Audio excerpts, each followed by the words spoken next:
This is Writers on Film, the only podcast dedicated to books on cinema.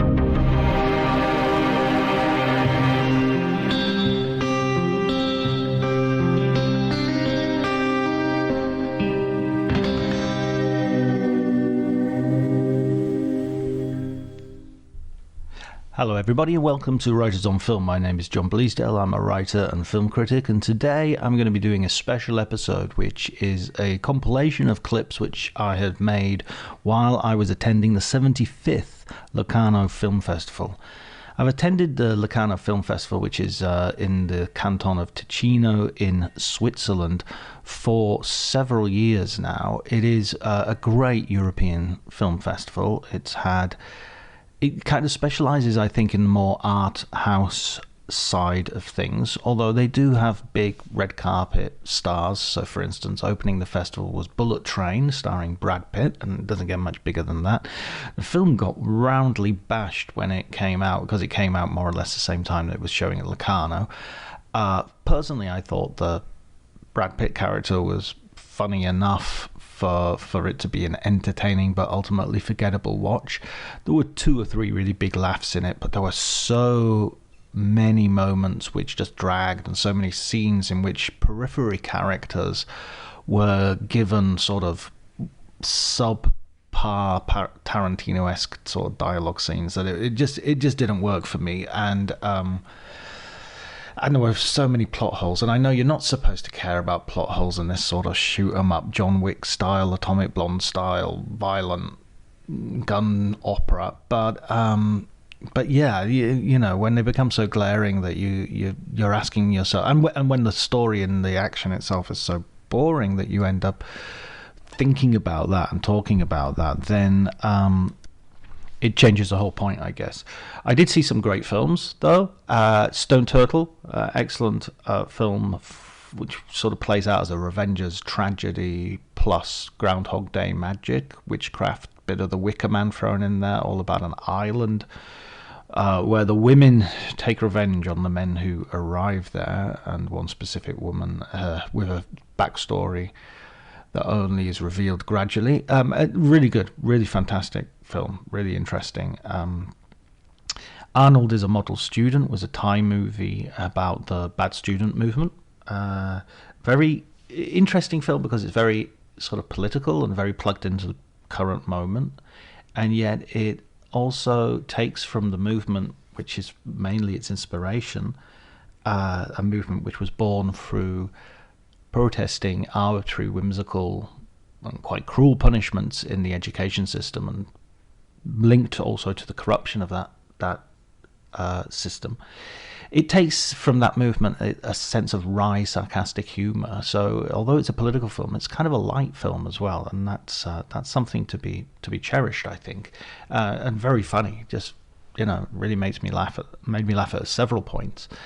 Then there was a film called I Have Electric Dreams, which was a stunning film directed by a Belgian director, but set and starring a cast from Costa Rica. And this was a film about a father and a daughter and their troubled relationship following a divorce. And it's just so touching, so moving. It goes, and in a way, it's a story that you've seen 1,000 times. It's a situation that has had no end of explorations in the world of cinema. I mean, we already have After Sun, which is coming out on Mubi, which I saw at Cannes, which follows a similar examination of a daughter-father relationship. But this film just manages to be so surprising. It just moves in such surprising directions, and the story takes turns that, although unexpected, are in no way inconsistent with the characters that it's talking about. So that's a really good one. I hope that comes out. I hope that gets a screening. I mean, that's slightly the problem with Locarno, is sometimes you'll watch a lot of films and then you might not see them again, if not on Mubi or Festival Scope or one of those streaming services. But hopefully some of these will make it into theatrical distribution as well. Okay, so I talked to a bunch of journalists and one director, Tom Hardiman, the director of Medusa Deluxe, which I mentioned earlier. And yeah, you can follow me on Twitter at Dr. Jonty, DRJONTY. You can like, subscribe, all the rest of it if you enjoy the episode. But before that, enjoy the conversations from Locarno.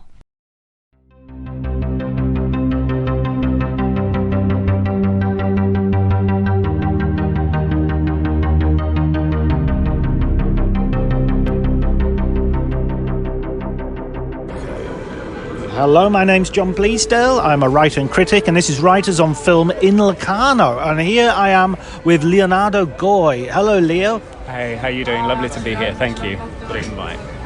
Okay, so Leo, what are you doing in Locarno? Who are you writing for?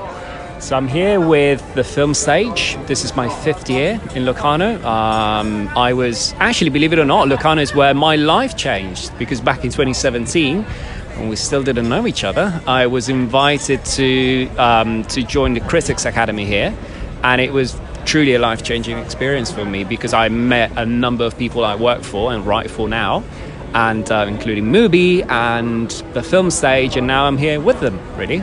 It's the 5th year. I'm very, very happy, and looking forward to the films. It's only day 2, so... Yeah, absolutely. I was just going to say, have you seen anything that you particularly liked, or... I've only seen 3, John, so sorry. But there's one film in Cineasti del Presente which I really enjoyed, and that was Arnold is a Model Student, a Thai film, first feature by a director who's actually been part of the Directors Academy here. Okay, so like you. Yeah. So homegrown talent. No, do you know what? I mean, like, honestly, one of the things I really, really love about this festival is how homely and cozy it feels, and there's so many phenomenal opportunities for young critics, young directors, young screenwriters to come here and truly become part of the Locarno family. And he's a success story, really. Yeah, that's brilliant, and it's a lot more sort of approachable and accessible than, say, Cannes or Venice or some of the bigger festivals. Yeah, and especially, I mean, like, I know how much you travel the festival circuit, and I'm sure you'll agree. I mean, it's a completely different rhythm. You do have terrific films and a number of lineups and so much to see, but it's just a different pace. You know, you can enjoy the city, you can enjoy the festival. There's so many phenomenal retrospectives, including this one this year about Douglas Sirk, and it's just the one festival where you can actually squeeze in some time to, venture beyond the official lineups and actually, take a look at what's else there, So. Yeah, one of my favourite Locarno experiences was watching a Laurel and Hardy short for one of the retrospectives. And last year, I think it was, I followed all the Verhoeven retrospective as well, and that was really good. Yeah, I remember the tourneur. I think it was in 2017. Yeah, it was back then. Last year.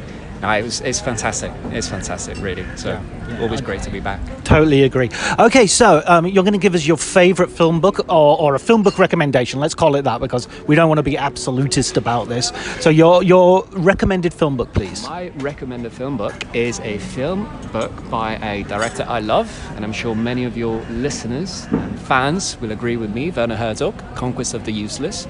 It's a diary of the of that terrific, tragic, shambolic shooting of Fitzcarraldo.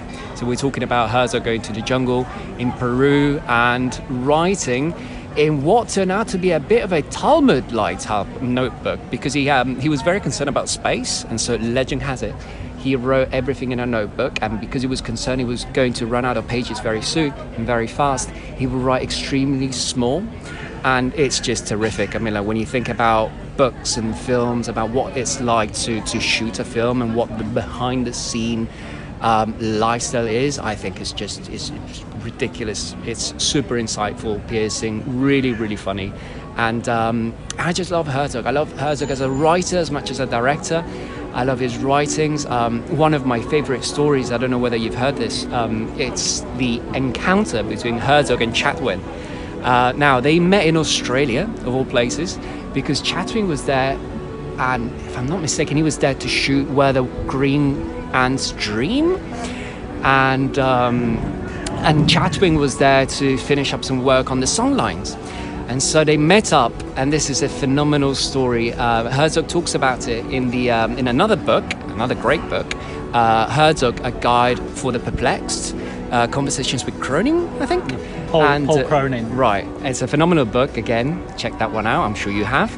And it's just phenomenal. The two of them meet in this hotel room, and Herzog says, listen, for every... Kind of like annoyingly, he's kind of annoyed about it, because for every story he had, Chatwin had 3. So, I mean, like, I'm so annoyed that there's no official record of what that encounter was like and all those stories they shared, but the two of them were phenomenal.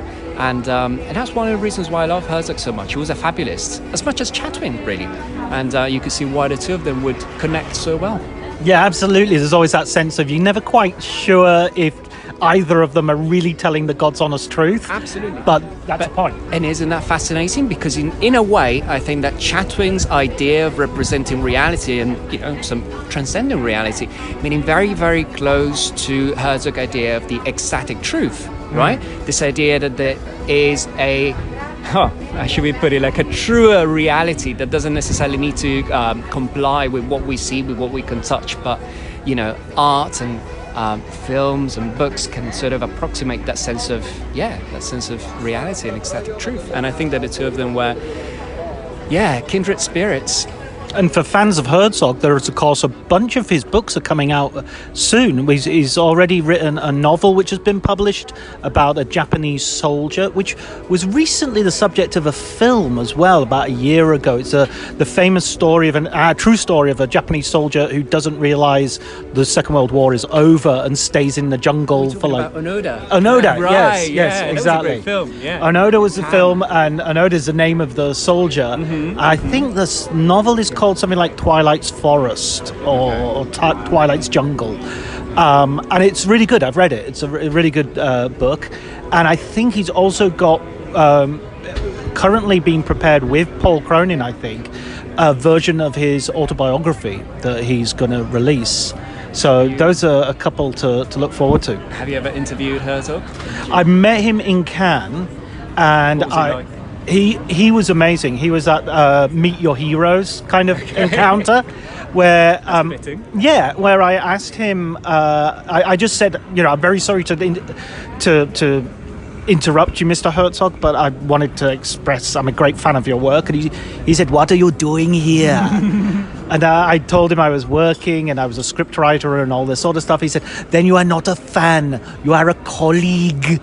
That's a great. Honestly, that's a great. Yeah. Great line. So I was absolutely made up. And he did say, apropos our conversation, he did say that he thought his books would outlast his movies, which I thought was an interestingly, you know, as you say, there was an ecstatic truth in there rather than the actual truth. Sure. No, I mean, like, and there's one book of his which I haven't read, but I would love to, and it is the chronicle of his journey on foot, talking about another Chatwin and Herzog connection there. Of course, They love traveling on foot. And from Munich to Paris. You aware of this? When there was a director, a very, very old lady who was essentially about to die, and he promised her that she would survive, and he traveled on foot from Munich to Paris, and by the time he got to Paris, of course, she was feeling better. I would love to read that too. There's so many great books by Herzog I haven't read, and I'm really, really dying to read. Yeah, no, absolutely. I totally agree. I just think he's a font of constant inspiration and ideas. And of course, anybody interested in Werner Herzog's Rehearsing the Unexpected by Paul Cronin, there's an episode with Paul Cronin in Writers on Film, so you can listen to that. Fantastic. I was about to ask you. You've talked to him. Oh yeah. Paul was a great guest. It's one of it's a fascinating episode. Absolutely fascinating. Right. I'll make sure to check it out. Yeah. Thank you. Well, thank you, Leo, and hopefully we'll be seeing your writing from the festival and others. You will. Always a pleasure. Thank you, mate. Great. There you go. See how easy it is. No, it's brilliant. Thank you.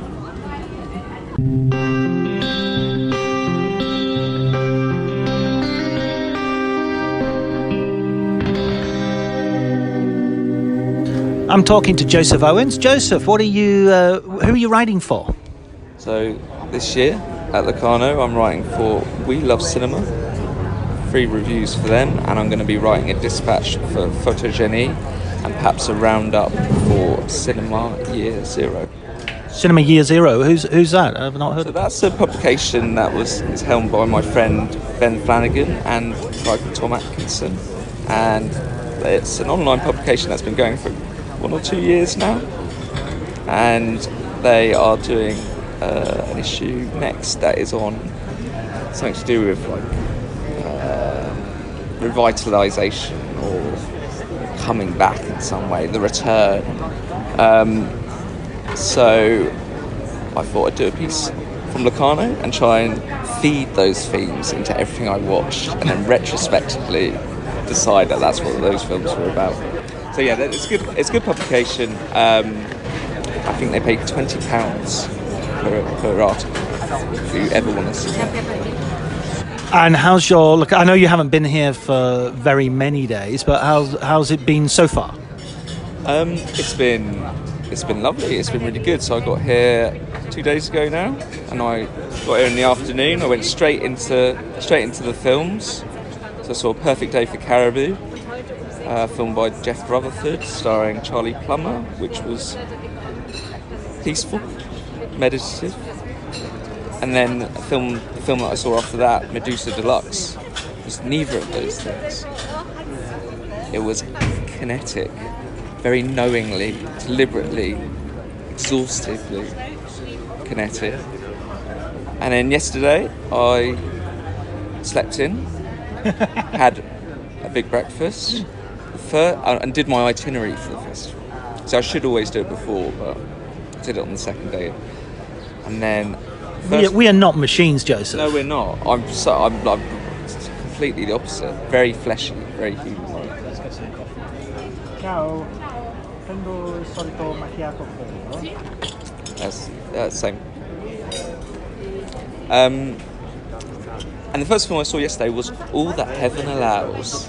Oh, the Cirque retrospective. So way back when I used to come to Locarno, I used to just cover all the new films, all the competition, and never do anything fun, never see the retrospectives. Now, in my later life, in my old age, I'm able to do what I want more. So Sadder but wiser. Sadder but wiser, exactly. So I went to see the Circuit too, and obviously, you know, it's the Cirque, I suppose. It's the definitive circle, the most famous, the most popular. But it was just brilliant. It was such a balm, such a tonic. You go out going, I wish every film I was going to see at this festival is going to be as good as that, which is a silly thing to think, but it does raise your expectations. That's the danger of retrospectives. I find the same thing with Venice Classics, that I go and see them and then I walk out thinking, why aren't we all watching Lubitsch comedies? Well, that's exactly. So there was that, and it was introduced by John Halliday, who wrote a book in the early 70s, Cirque, on Cirque, and then he was an Irish guy, and he's like, you know, became this sort of South Asian historian. So his first ever book was about film, and then all his other books afterwards about like Japanese-American relations.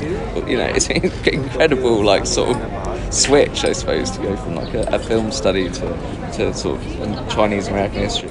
It sounds a little bit like Glenn Frankel did the opposite. He was sort of working as a foreign press for the Washington Post, and then retired and became a film writer. I really like trajectories like that for sort of journalists / academics / whoever. I think it's really interesting. I think it brings brilliant perspectives on things. That kind of interdisciplinary sort of approach. But yeah, he came out, and you know, he's sort of old guy now. He had a sort of knee brace, and he sort of helped onto the stage, but he just spoke so, you know, sort of in paragraphs, very articulately, very eloquently. He's like 83 now, I think.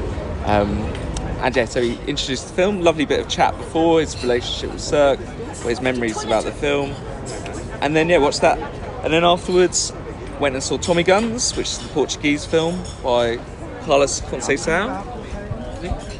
And yeah, that was interesting. A lot of people have been recommending it to me, you included. Guy, Jess, they all said it was quite good, and I thought it was okay. I thought there was interesting things about it. The thing that struck me the most was there's some stills in the film, and they kind of like look like Caravaggio paintings. They have these, you know, they've got a real sense of chiaroscuro and all that sort of thing, which, you know, not hardly novel, but was striking at least. And that's a film, yeah, that starts off with this kind of, it's about Portuguese colonialism.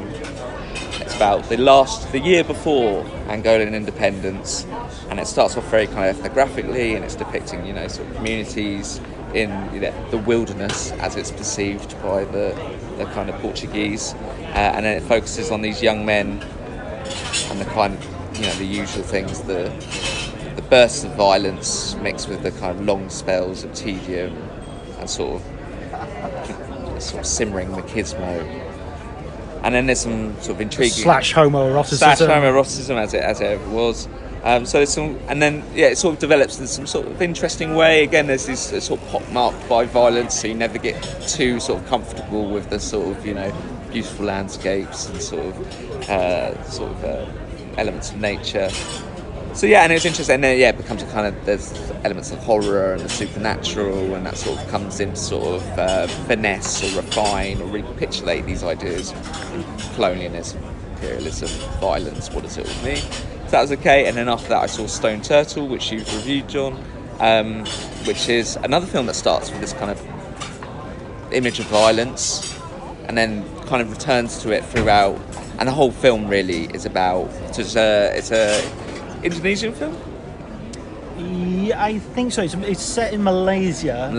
But I think it's a co-production. So woman lives on this very sort of remote island, has to get the boat to the mainland often to do anything, in terms of... Hello.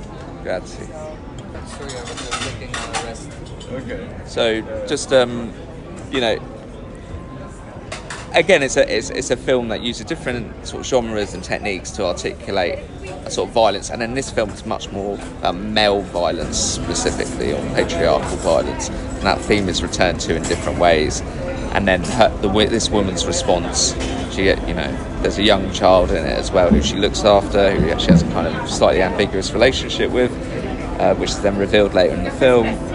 And it's about how do these women respond to this kind of overarching, enveloping fear of male violence. And then, as you said in your review, there's a weird kind of Groundhog Day effect that they use to sort of accentuate these ideas. Some very pretty images in that as well. I liked it. The funny thing that we were both talking about before we started recording was how quite a lot of art films now are sort of subsuming or employing sort of generic conventions. I don't know whether they're doing this to make it more audience friendly or more appealing or being more playful and postmodern.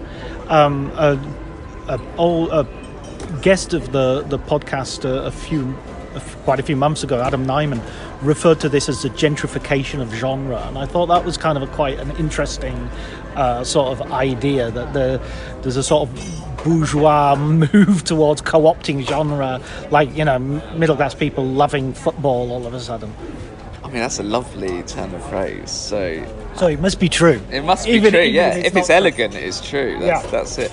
Yeah, maybe there's something in that. I mean, I don't know if you just go through periods of cinemas or perhaps films on the festival circuit where it goes through kind of cycles, what people program, what filmmakers make, and perhaps we've got to a point where we're saturated with a kind of monotone social realism or a monotone kind of naturalism, and what starts as perhaps these kind of very generous sort of slow ethnographic responses then sort of reformulate themselves as genre films, as employing horror, supernatural or revenge thriller kind of tropes, and that makes us rethink about these kind of grand themes of humanity and life, death, colonialism, whatever else, in different ways. But what's it doing? I suppose that's the question. Like, what is this use of genre? How is it servicing these stories? Probably helps to get financing. Helps to get finance. Probably very practical reasons why they do it. But I suppose it's interesting insofar as it's like film making, asking itself what tools do we have as filmmakers? Are we trying, again, it's classic, are we just trying to be mimetic and reflect reality and sort of earnest or steer away, or are we trying to employ the techniques of cinema as it has existed across anything that gets us away from the Dardenne brothers is fine with me. Well, yeah, there hasn't been much of that I've seen here, for sure. There was a film called Saturn Bowling, which kind of dipped into that sort of realm, and it was just so awful. So I didn't it's like see my that. least favourite film of the festival. But it's got an interesting synopsis. So what was wrong with that film? It was about an unhappy rapist, and it was like, boo-hoo, I've raped someone again. So I just found it. It was deplorably, as of many social realist films, it was actually really generic and just didn't do genre very well. You know, policemen will have a radio conversation with dispatch, which is basically, PC exposition comes on and tells us what to think of a certain character. So the film was, so it's kind of got this very dubious politics, or this kind of dubious sort of, desire to show a certain perspective, i.e. in this case the rapist perspective, by the sounds of it. But then I suppose that could be interesting. It could. Theoretically, it could. I think we've seen enough unhappy rapists in film for a while. It's not like won't somebody speak up for the unhappy rapists in society? But it sounds like there's a kind of incompetence there as well, a kind of lack of sort of nuance or kind of skill or a sort of trust in the audience, which then undermines any possibly interesting perspective it might have wanted to show. And there are, I don't mean to be ungenerous, but there seem to be these hot topics that the buckets that you have, that you dip in your hand in, you pull it out, and it's suicide, or it's rape, or it's abortion. Sure. And I'm not entirely, again, this is being a little bit, it's a little bit of a bad faith argument, but I'm unsure that these people are really engaging in this stuff, rather than they're just thinking, well, this is something that will, just as we said with the genre, this will get me funding. Sure. Well, on the subject of something like abortion, we've had some very good films over the past few years, which now look intensely prescient, which weren't One Venice, The Happening, French film. Yeah, well, that's it, and there was Never, Rarely, Sometimes, Always. Superb film, And those films were good, and you sort of took them for granted for just being good on their own terms. But now they have a kind of political prescience, which is something different to films that are aware of abortion now being this incredibly central debate. I'm going to give you a counter argument, though. As great as those films are, and as necessary as those films are, don't they reproduce this constant paradigm in which we only talk about abortion as in how difficult it is, how it's often the solution to abuse, how where's the film about happy abortions? Where's the normalization of abortion as just a part of somebody's life, rather than for Juno is a very good example of this, where it deals with teenage pregnancy, and ultimately we don't have an abortion, we have somebody choosing to have the baby, and it's seen as this big weighty question, rather than something that sometimes could just be, as I say, quite a common part of a lot of women's lives. Yeah, rather than, the climax of their whole existence, and they're only defined by that abortion. It's as if queer cinema was stuck constantly going, oh God, it's terrible to be queer. Sure. It's that same without showing the kind of the multifaceted complexity of that kind of existence. Precisely. Listen to us guys talking about abortion. It's such authority. What I would say, as the counter, I suppose, is that those films that discuss abortion in that way, they're obviously it's about the abortion, the act itself, but what those films, through their sort of, the act of struggle and the act of what that's trying to reflect, is more this kind of the structural, systemic stuff around abortion, which is impossible to detach from the act itself. So I suppose the way in which they show the kind of relentless misery is the kind of way in which abortion is, institutionalized, is controlled by state power. So I suppose that's why there's that tendency to make it seem like this anguish climax of everyone's lives, because it's like there is this kind of nefarious political power that holds, the judgment on whether people can or can't have it. But there's something to be said, even perhaps, not just as the subject of an interesting film or as something that could be, rendered in aesthetically interesting ways. There's just something to be said for the probably political potency of showing someone just having an abortion it being like a kind of thing that improves their lives immeasurably, or it's just a part of their lives, and it's treated in a kind of perhaps more indifferent way than, in the same way in which the person having it feels when they have it.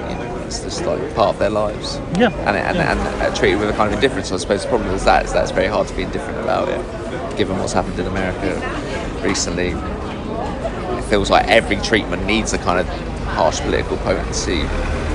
Yeah, insofar as it can. I guess my thing is, if culturally we've been a bit more open to different interpretations, we might not have the debate that we're having. Well, quite, about and that's the political potency of them bringing it in now. That kind of sense. I mean, the French film that won at Cannes was a period film set in the early '60s, so it was actually about look how the bad old days, and then it became a contemporary film that could easily have been set in Alabama or somewhere. Favourite or recommended film book, Joseph?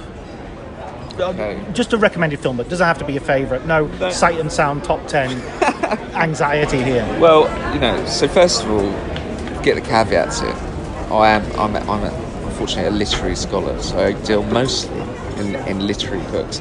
But some film books that I have read bits of recently, never go so far as to read cover to cover, but I did get for Christmas Transcendental Style on Film, which is the Paul Schrader book. I had obviously it's quite seminal text, that's the word you probably use for it. It's interesting because I think in the edition that I got, he updated it like 5 years ago or something, and in the prologue Paul Schrader he puts in a kind of Venn diagram of slow cinema filmmakers. So you've got like the kind of more arty side of it, the art installation side of it, and you've got the kind of festival circuit stuff, so you got like Simon Lang and things like that. And it's one of these very heuristic, crude diagrams, and yet that still somehow feels immensely kind of helpful as a starting point for thinking about different filmmakers and their relationship, in this case, to slow cinema, but really talking about cinema. So, you can split it in different ways. You call it narrative cinema, non-narrative cinema, slow cinema. I mean, you might as well have fast cinema then, if you've got that. Which obviously it's a very tired term, isn't it, slow cinema? But that's why I thought it'd be interesting to go to a kind of sort of foundational text in many ways for thinking about, epiphany and revelation and slowness.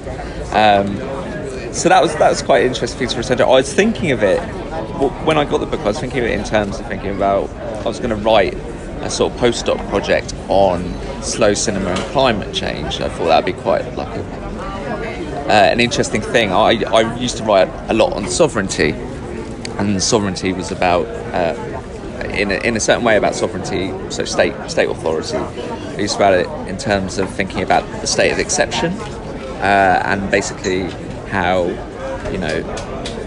power is the power to decide, so to suspend all normal laws at the drop of a hat, to reinstitute order.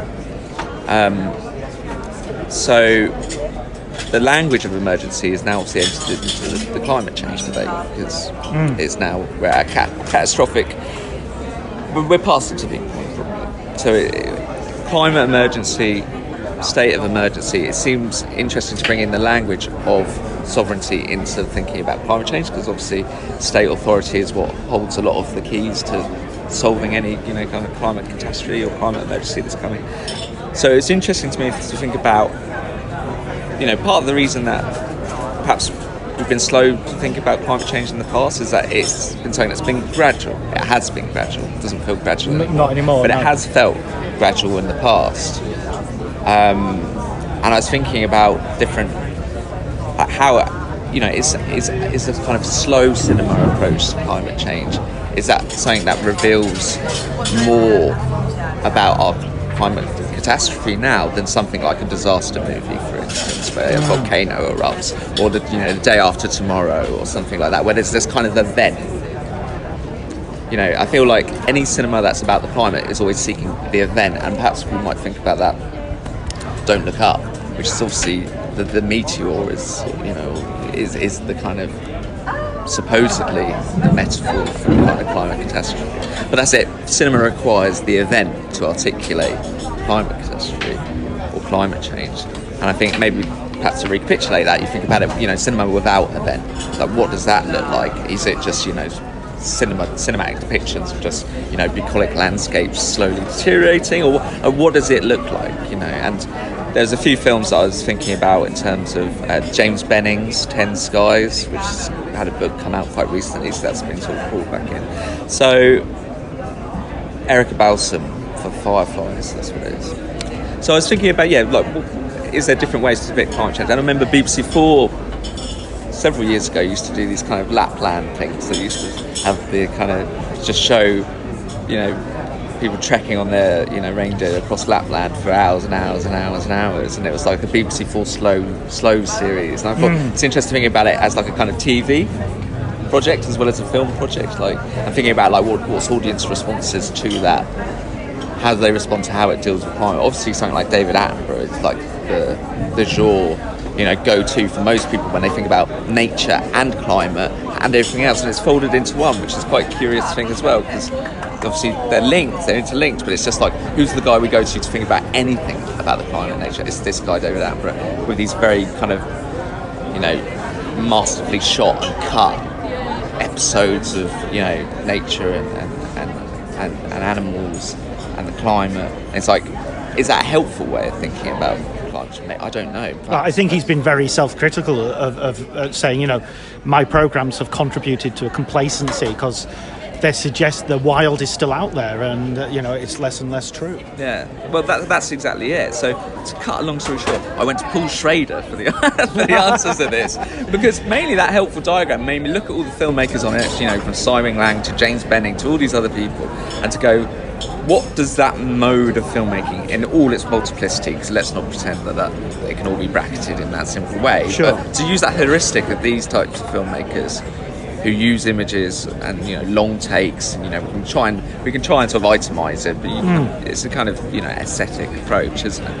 And what that could offer, perhaps thinking about sovereignty, thinking about climate change. So Paul Schrader's transcendental style on film. And the other thing that I read recently was a short chapter by Christian Metz, who is, you know, this legendary film theorist who I kind of didn't really know much about, and he had something very interesting about watching films like bracket syntagmus, like the kind of grammar of film. And as a literary student, anything that talks about, you know, the grammar of things kind of perhaps catches my eye, but without really fully understanding it, I thought it was just a very interesting way to think about, you know, the way in which, you know, image selection, shot selection, sequencing, how that works, what that does to the viewer, what that does, you know, to an audience, how that makes us perceive images.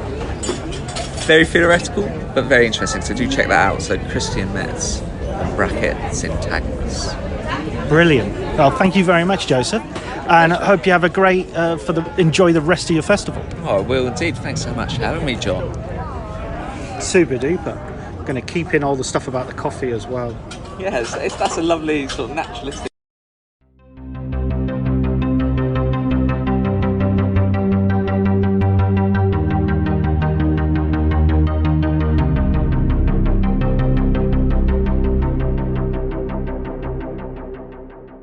Yeah, Nanna Frank Rasmussen.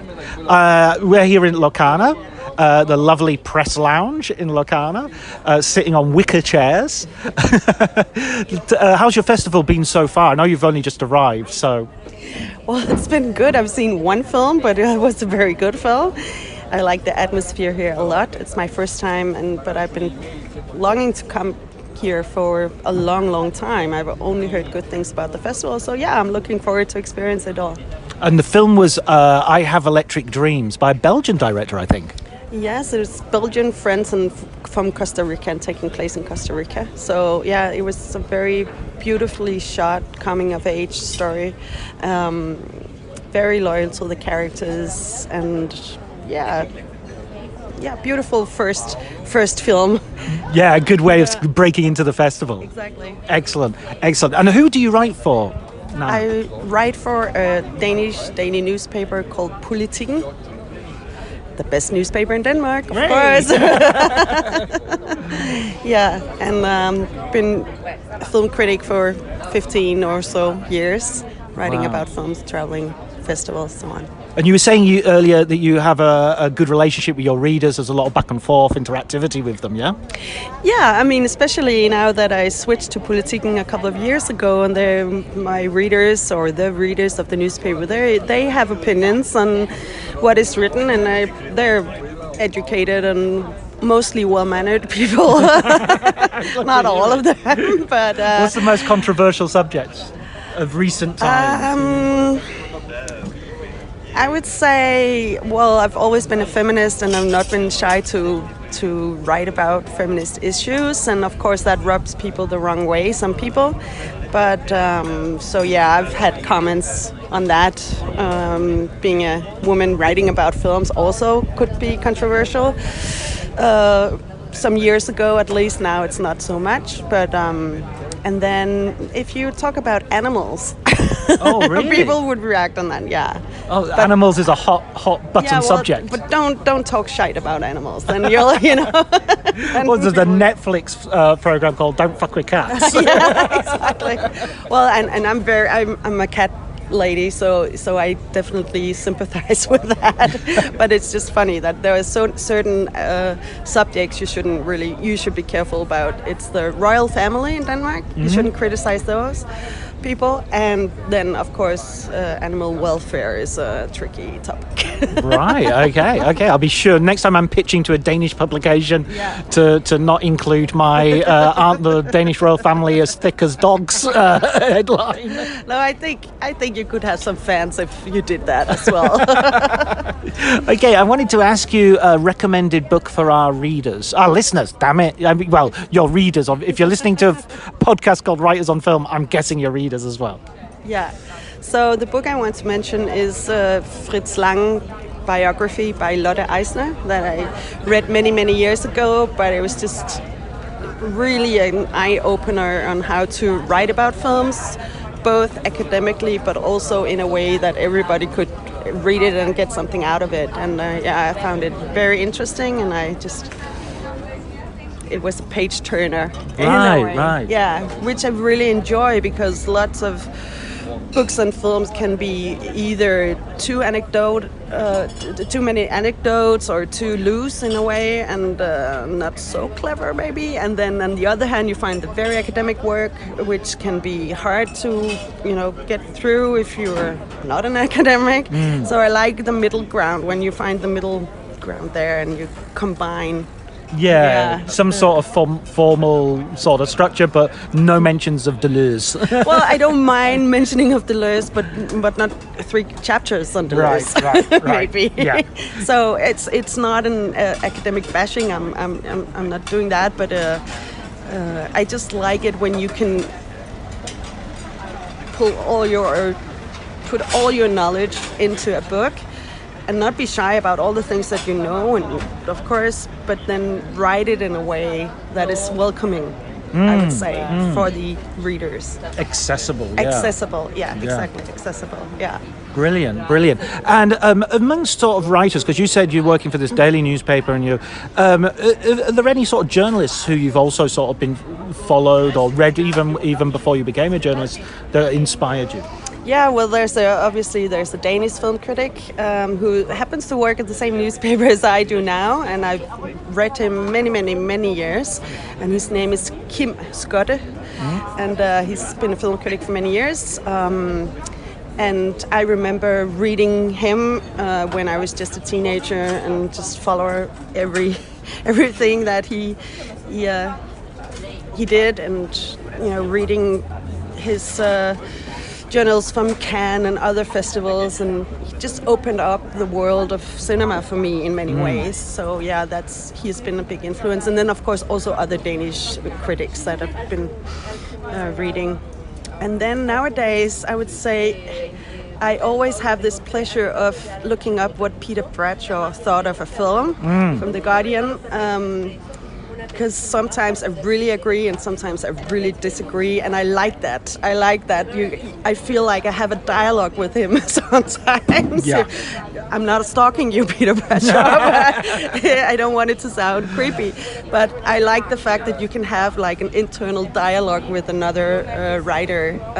You don't have to act on it. You just you get inspired, and you have to sharpen your own arguments on why you like a film or why you don't like a film when you read someone else with other opinions. So of course, and then tons of others, of course, that I read on festivals and so on. But yeah, I would say he's probably the one that's best well known.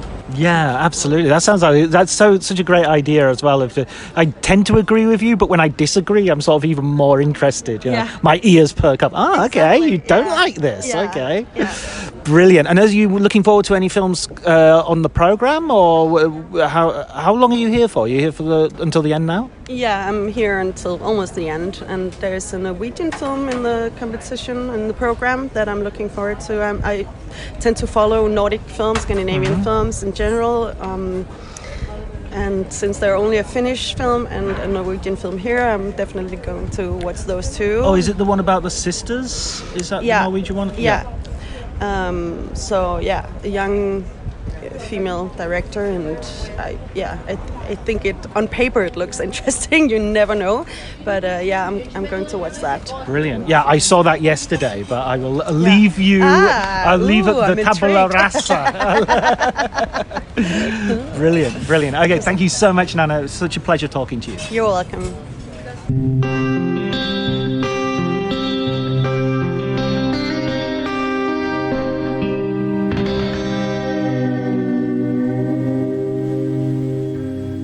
Tom Hardiman, thank you for speaking to me. We're at the Locarno Film Festival. We're actually in a quiet place for once, which is really good.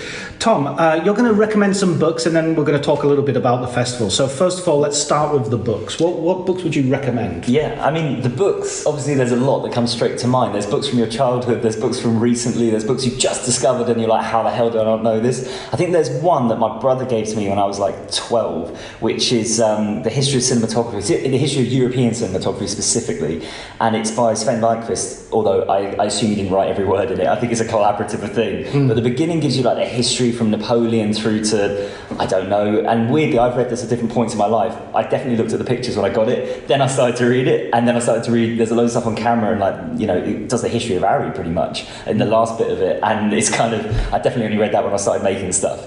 But then it also has like just these list of films, and I think now, because it was printed I think in 2001, and it has a little bit of an issue that it's male dominated, which is a bit of a shame now. I think they should probably reappraise it a little bit. At the same time, there's so many great films in there. I discovered half of my film knowledge through that book. It's magical.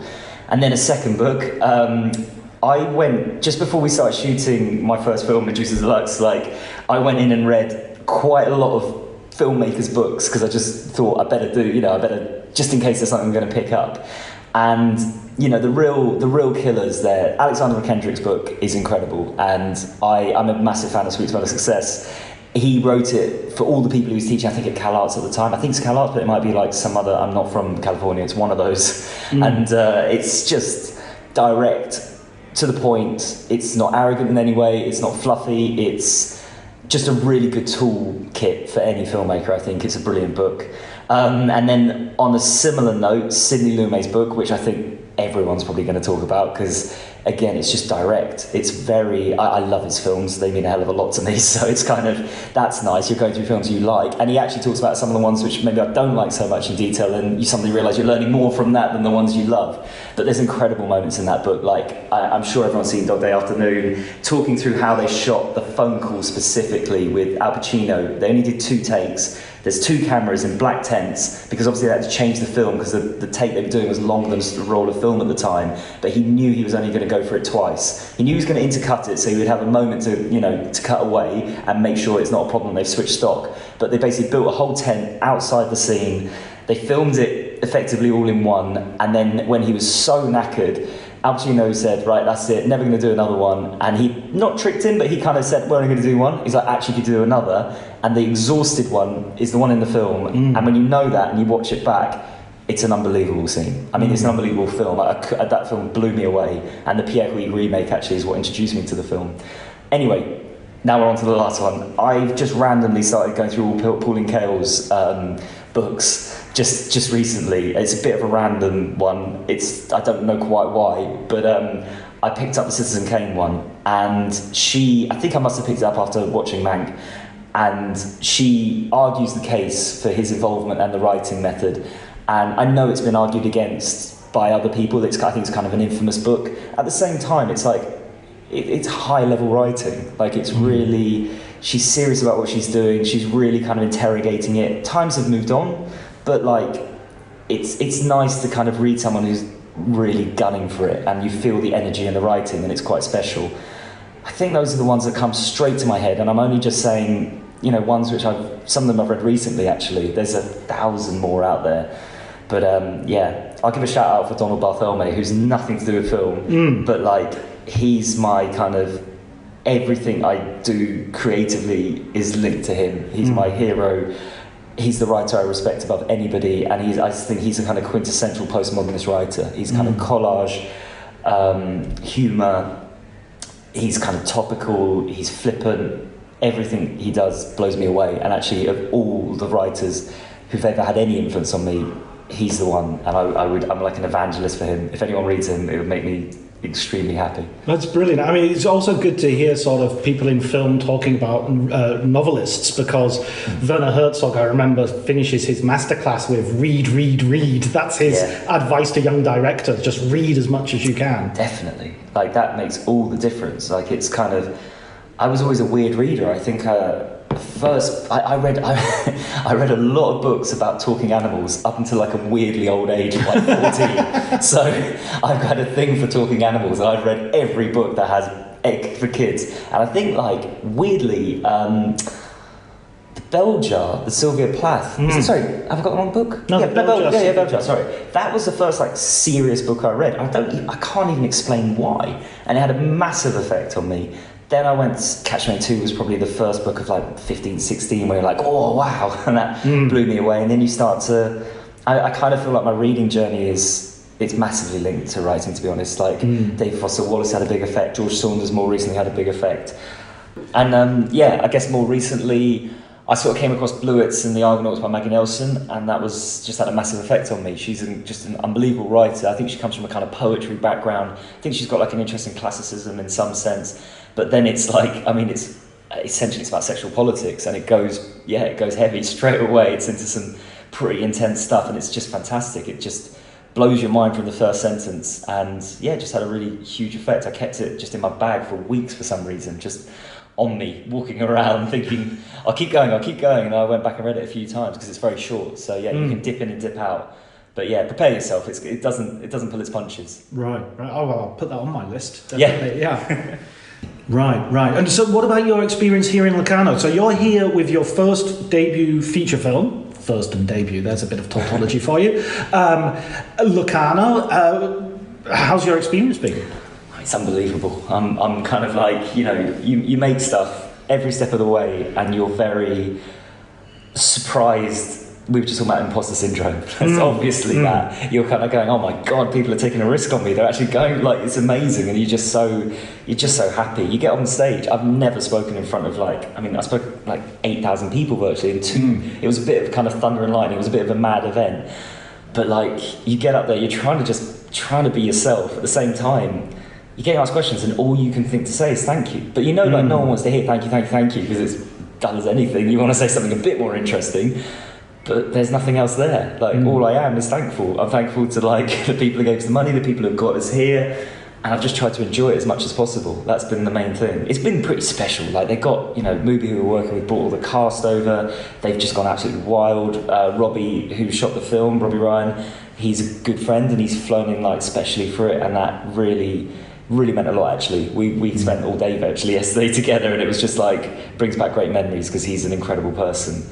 So yeah, I mean, it really is. It's been special for me. Yeah. Right, and hopefully we're going to see the film. I think it's going to get a release in England around about 2023, start next year. Yeah. It is. It's. I think we'll get a nice few weeks, and anyone who goes to see it, I'll just be incredibly thankful. The film itself, it's a murder mystery set in a competitive hairdressing competition.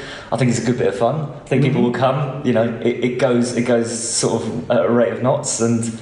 Yeah, if anyone wants to have a good time, please come by, and I'll be very thankful. Brilliant. Thanks so much, Tom, for speaking to us. Yeah, thank you. I appreciate the time.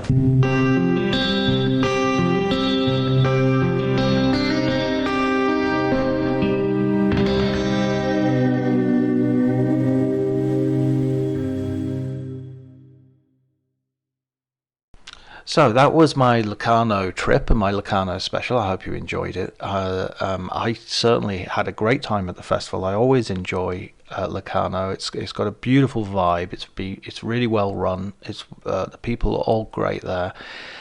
Next week I will be going to Sarajevo Film Festival, so hopefully I'll produce another similar episode while I'm away. And then it's going to be on to Venice. So it's going to be a bit of a jam-packed, festival-strewn series of podcasts coming up. But hopefully I'll also get the opportunity to interview some writers along the way. And if not, I'll just take a break until I have enough interviews to continue. Thanks so much for listening. Thanks to all my guests, also to Ali Howard for the art, Elliot Atkins for the music, and thanks most of all to you, the listener.